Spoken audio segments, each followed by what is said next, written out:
Blog है मेरा शिवरात्रि का पूजन। तो शिवरात्रि का पूजन मैं आप लोगों के लिए एकदम आसान तरीके से लेकर आई हूँ कि आप घर पर एकदम आसान तरीके से कर सकते हो। तो चलिए आज के व्लॉग को हम शुरू करते हैं। तो सबसे पहले मैं आप लोगों को रिक्वेस्ट करूँगी कि आप लोगों को अगर मेरे सभी ब्लॉग ये ब्लॉग अच्छा लगे दोस्तों, तो लाइक और शेयर दोनों करना, और आप मेरे चैनल पर नए हो तो ज़रूर सब्सक्राइब करना, और कमेंट में मुझे बताना कि आप लोगों को मेरी ये पूजा कैसे लगी। तो चलिए करते हैं शुरुआत। सबसे पहले मैंने जहाँ मुझे पूजा रखनी है ना, तो मैंने वहाँ पे एक छोटी सी रंगोली निकाली, रंगोली का स्वस्तिक, और उसके ऊपर रखा मैंने कपड़ा। तो आप ये कपड़ा ना, ये पाटा एखादा मतलब पाट रहता या चौरंग रहता, उस पर भी आप रख सकते हो, लेकिन मैं ना थाली में रखूँगी शिव जी को, इसीलिए मैंने नीचे ही कपड़ा रखा है। और कपड़े के सामने भी एक छोटी सी रंगोली निकालूंगी मैं। ज़्यादा बड़ी नहीं निकालूंगी, छोटी सी ही निकालूंगी, क्योंकि घर के अंदर पूजा कर रहे हैं तो ज़्यादा मतलब मैं आपको ऐसी पूजा दिखाऊंगी, ज़्यादा तामझाम नहीं है, कोई भी आसानी से कर सके ऐसे, इसलिए मैंने छोटी सी रंगोली निकाली। और ज़्यादा सामान भी नहीं रखा, जो भी, और इसमें से भी अगर आपके पास में कोई सामान कम हो, कुछ भी मतलब ऐसे नहीं है, कम ज़्यादा चल जाता है, थोड़ा सा भी सामान हो उसमें भी आप ये शिवरात्रि की पूजा कर सकते हो। तो मैंने इस छोटी सी रंगोली में ना सिर्फ फूल में लाल कलर, एक दो कलर भरे, बस इतना ही हो गया। और अभी हम पूजा को शुरुआत करेंगे। तो पहले ना मैं आपको सामान भी दिखाऊंगी कि क्या क्या सामग्री लगती है पूजा में। तो ये है पूजा की थाली मेरी। तो इसमें सबसे पहले मैंने दही, घी, शक्कर, शहद, और ये मतलब दही है, ये दूध है, और ये इधर पंचामृत है। ये सब सामान अभिषेक का है। और बीच में जो लोटा रखा है ना, उसमें गंगा जल है, जो मैं अभिषेक के जल में डाल दूंगी। और फिर यहाँ चावल और कपूर रखा है, हल्दी, कुमकुम, ये सब रखा है। और ये मतलब घी का और तेल का दीपक रखा है। साइड में ही मैंने गुलाल रखा है, ये लाल सुपारी है मतलब गणेश जी की स्थापना के लिए। और इस कटोरी में काले तिल, कमलगट्टे, हरे मूंग, अत्तर, बेर, और ये अष्टगंध है, पीला चंदन, और सफ़ेद वाला अबीर है। और ये प्रसाद के लिए शक्कर रखी है कुछ। और ये वायन दान बोलते हैं हम इसे, जो सुहागन का पार्वती माता को दिया जाएगा। और कुछ चंदन की 2 मालाएं रखी मैंने। ये कॉटन का मतलब जो कपास होती है ना, उसका तो वस्त्र बनाया भोलेनाथ जी के लिए ऐसा। और फल, ये सब मैंने पूजा की सामग्री निकाली है। और आपके पास जो भी सामान है ना, उसमें भी थोड़े से सामान में भी आपने पूजा की तो कुछ नहीं, भगवान को वो भी चलती है। और ये मैंने ले लिया है अभिषेक पात्र। ये अभिषेक पात्र मैं तब रखूँगी जब मैं पूजा पूरी करूँगी, तो भगवान जी के ऊपर दिन भर के लिए एक एक बूंद पानी मतलब अखंड अभिषेक शुरू रहे। तो इसमें ना, अगर आपके यहाँ अगर ये बर्तन है उसको छेद है मोटा, तो धागा डाल दो इसके में। और ये है शिवलीला अमृत। शिवलीला अमृत का 11वां अध्याय आप ज़रूर पढ़िए, और अगर आप पढ़ नहीं सकते तो मोबाइल पर सुनिए। मेरे चैनल पे मैंने इसका व्लॉग डाल रखा है, मैं इसकी लिंक डिस्क्रिप्शन में दे रही हूँ। और ये है फूल। ये फूल मैंने अलग अलग रखे हैं, कुछ मतलब ये अपराजिता के हैं, ब्लू कलर के, वाइट कलर के, एक गुलाब का फूल है, फिर कन्हेर के फूल है मैं। और गणेश जी स्थापना के लिए 2 पान के पत्ते लिए हैं मैंने, जासवंत के फूल, और 4-5 बेलपत्री, ऐसा सामान मैंने ले लिया है। तो चलिए अभी हम पूजा को शुरुआत करते हैं। तो सबसे पहले रखना है हमें दिया, और दिया प्रज्वलित करेंगे, और दिए क्या पूजा करेंगे दिए की। तो दिए को मैं हल्दी कुमकुम लगाना है, फूल चढ़ाना है, अक्षदा चढ़ानी है, और दिए को बोलना है शुभम करोति कल्याणम आरोग्यम धन संपदा शत्रुबुद्धि विनाशाय दीपज्योति नमोस्तुते। दिव्या दिव्या दीपत्कार कानी कुंडल मोतीहार, दिव्याला पाहून नमस्कार। फिर हम रखेंगे पान, और पान के ऊपर चावल के, और वहाँ पर करेंगे गणेश जी की स्थापना। तो गणेश जी का अभिषेक करेंगे हम दूध से, पंचामृत से, और फिर शुद्ध जल से। और फिर अभिषेक करते समय आप बोलते रहिए ओम गम गणपतये नमः, ओम गम गणपतये नमः। अभी गणेश जी का मतलब पानी से नहलाना हो गया, तो अच्छे से पोंछ के उनको रख के हल्दी कुमकुम वगैरह सब चढ़ा के और फिर लाल फूल चढ़ा देना। और ये पानी में डाल दूंगी और बर्तन अच्छा करके मैं संध्या पात्र में वापस से भोलेनाथ जी को रख दूंगी। अभी हम करेंगे भोलेनाथ जी का अभिषेक। भोलेनाथ जी के अभिषेक के लिए सबसे पहले हम पानी डालेंगे भगवान जी के ऊपर। पानी के बाद हम मतलब थोड़ा सा दूध या पंचामृत कुछ भी हो वो डालेंगे। थोड़ा सा सबसे पहले तो हम पंचामृत से ही नहलाएंगे, क्योंकि पंचामृत के बाद फिर इन 5 चीज़ों से नहलाया जाता है। तो सबसे पहले हम अभी पंचामृत से नहलाएंगे भगवान को। और जब भी हम अभिषेक करते हैं ना, तो आप ओम नमः शिवाय बोलिए या श्री शिवाय नमस्तुभ्यम बोलिए। कोई भी एक मंत्र का जाप जो आपको अच्छा लगे वो आप बोल सकते हो। और पंचामृत के बाद हम जल चढ़ाएंगे। और जल अच्छे से चढ़ाने के बाद फिर वापस से सारी चीज़ों का हम अभिषेक करेंगे। पहले तो हम घी चढ़ाएंगे भगवान के ऊपर। ओम नमः शिवाय, ओम नमः शिवाय। और अब हम चढ़ाएंगे शहद। ओम नमः शिवाय, ओम नमः शिवाय, ओम नमः शिवाय, ओम नमः शिवाय। और अब हम चढ़ाएंगे शक्कर।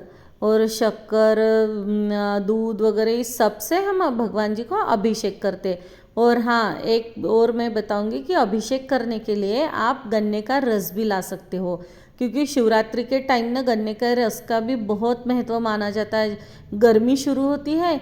अभी हम ये चढ़ा रहे हैं दही।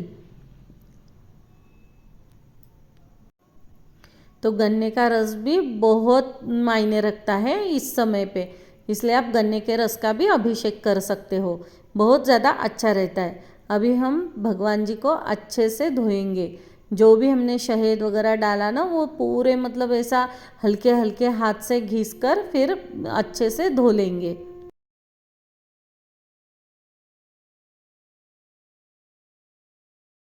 अभी हम भोलेनाथ जी को अच्छे से धो लेंगे। और फिर जो पानी है ना सारी सामग्री का, वो पानी एक बर्तन में निकाल कर वो बर्तन संध्या पात्र साफ करके वापस से रखेंगे, क्योंकि हमें अभी वापस शुद्ध जल का अभिषेक करना है।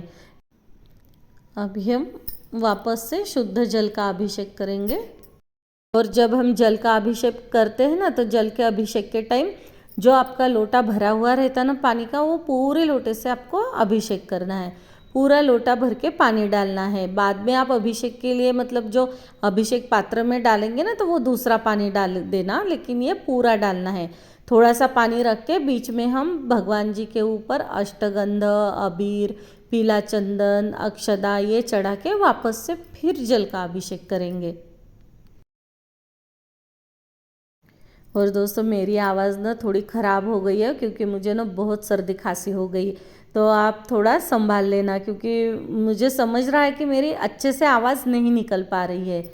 ये देखिए, अभी हम पीला चंदन, अष्टगंध, अबीर ये सब चढ़ा के और फिर वापस से शुद्ध जल से भगवान जी को साफ तरीके से धो लेंगे।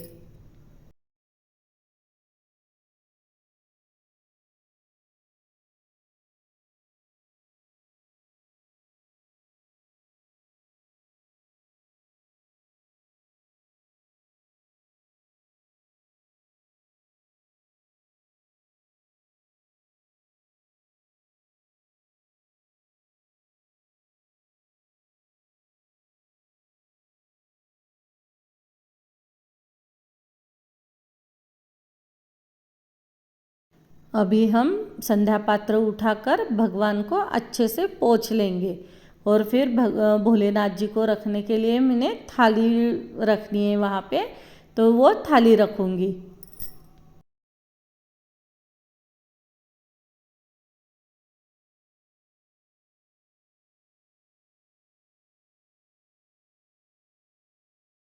और थाली में हम नीचे रखेंगे बेलपत्र।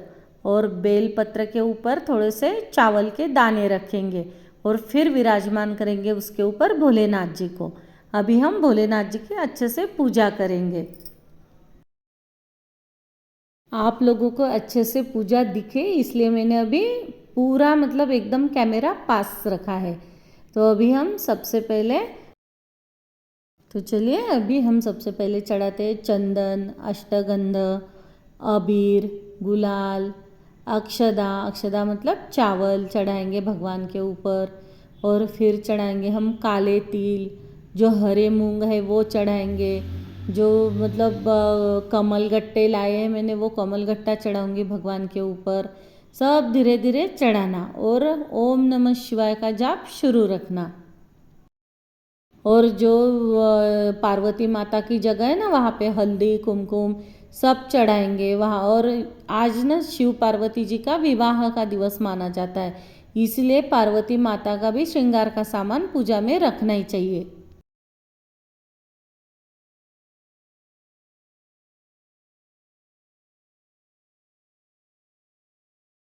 और आज ना शिव जी पर बेर भी चढ़ाते हैं, तो मैंने 11 बेर भी ले लिए हैं, वो भी मैं एक एक करके शिव जी को अर्पण करूँगी।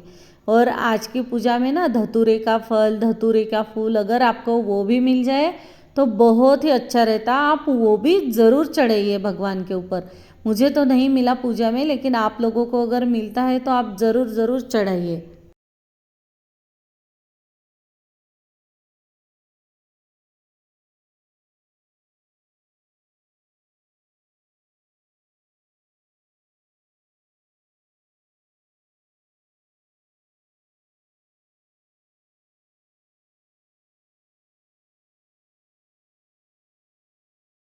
अभी हम एक एक करके फूल चढ़ाएंगे। सबसे पहले मैंने अपराजिता के फूल चढ़ाए, जो कि शिव जी को बहुत प्रिय है। और हमारे यहाँ ना ब्लू कलर का भी निकला और वाइट कलर का भी निकला। और कन्हेर के फूल, वो भी शिव जी को प्रिय है बहुत। मतलब हमारे आंगन में जो भी फूल है वो मैं सब तोड़ के लाई हूँ। और फिर चढ़ाऊँगी मैं बेलपत्री। और बेलपत्री अगर आप लोगों को ना मिले, एक भी बेलपत्री मिली तो ज़रूर चढ़ाए, और ना मिले तो कोई बात नहीं, चावल चढ़ा लीजिए। ओम नमः शिवाय करके दो दो अक्खे चावल जो रहते हैं ना, साबुत चावल, वो चढ़ाइए।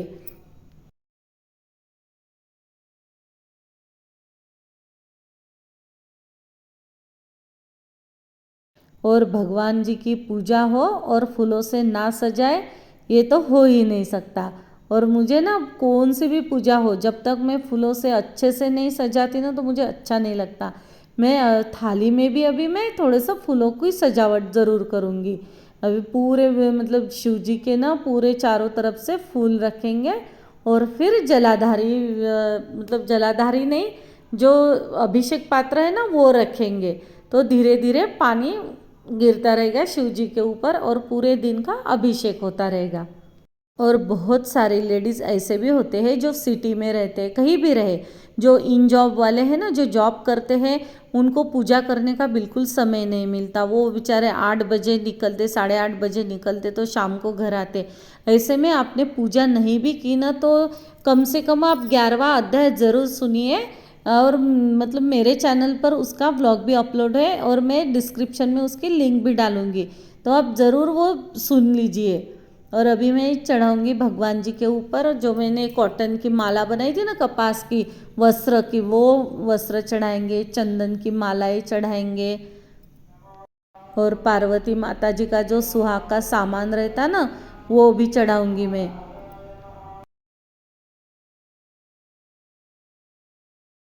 और अभी हम प्रसाद रखेंगे भगवान जी के लिए।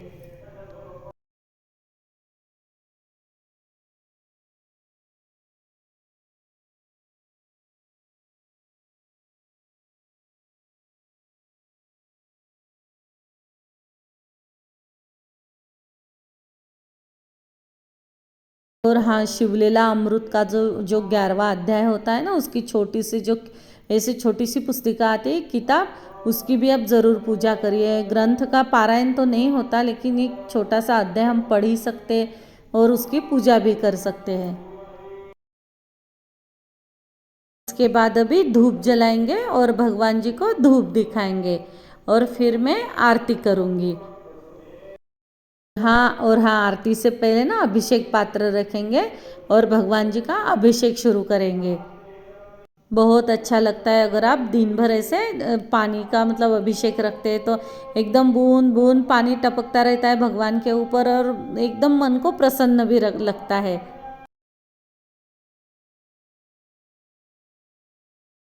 अभी हम करेंगे आरती और आरती होने के बाद पूजा संपूर्ण हो जाती है। तो दोस्तों आप लोगों को मेरा ये पूजा का ब्लॉग कैसा लगा ये कमेंट करके मुझे ज़रूर बताना। और अगर आप लोगों को मेरा ये ब्लॉग अच्छा लगे तो लाइक और शेयर ज़रूर करना। और आप मेरे चैनल पर नए हो तो सब्सक्राइब ज़रूर करना।